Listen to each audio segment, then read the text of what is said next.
Hi everyone, welcome back to our channel. In this following video, I'm going to show you the ways to translate text using the iTransfer.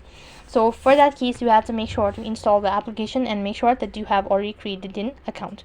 Then to begin with, go ahead and open up or log in. So when you're logged in, the home page gonna look something like this. So basically, to translate the text using the iTranslate, first of all, open up the text or the application where what you actually wish to translate and see translating it. So for that case, tap the three dot icon and click the copy button and then exit out of the app. And here right on top you can see there's this feature as start typing. So here you can go ahead and translate it, or you can just go ahead and click the translate button. And as you can see, here is the translate button.